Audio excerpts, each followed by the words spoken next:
আমার নিজের ধারণা ছিল অনুষ্ঠানটা তো হবেই না, আর আমাকে কোথায় কোথায় শহরে কোন জায়গাটা তৈরি করতে পারিনি। তো নেক্সট টাইম নিশ্চয়ই পারবো। শুধু বলবো, পাড়ায় পাড়ায় একটা সময় আমাদের যখন ছোটবেলাটা ছিল, সেই সময় রবীন্দ্র জয়ন্তী প্রত্যেক পাড়ায় হতো, এবং এই পাড়ার অনুষ্ঠানটাতে আমরা অংশগ্রহণ করা, সেই সংস্কৃতিটা পুরোপুরি বিলুপ্ত হওয়ার মধ্যে একমাত্র আমি দেখেছি জিতেন্দ্র মেমোরিয়াল ক্লাব এটাকে বাঁচিয়ে রেখেছে, যে রবীন্দ্র জয়ন্তী করা, নজরুল জয়ন্তী করা, এবং বিখ্যাত নাটকগুলোর মধ্যে একটা ছিল।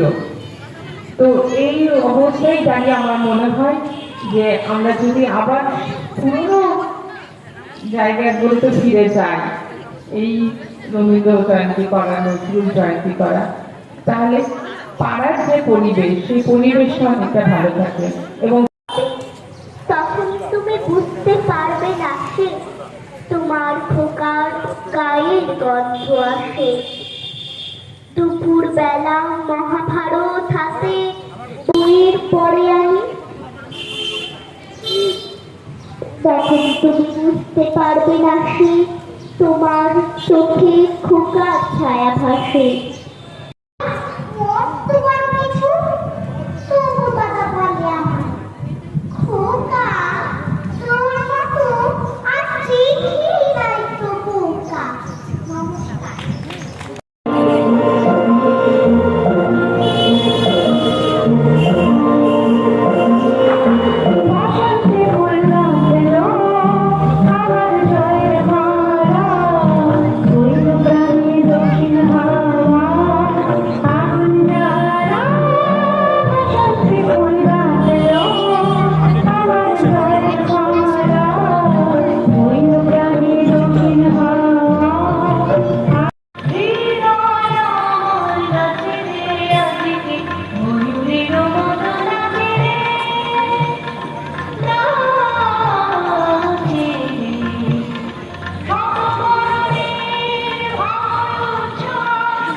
জিতেন্দ্র মেমোরিয়াল ক্লাবের পরিচালনায় আমরা সবাই পাড়ার সবাই মিলে রবীন্দ্র নজরুল জয়ন্তী পালন করছি। আমরা একসঙ্গে পাই, আমরা আলাদা করে পশ্চিম বৈশাখও করি, আবার একসঙ্গে এটাও করি রবীন্দ্র নজরুল জয়ন্তী। আপনার নাম? আমার নাম সম্পা।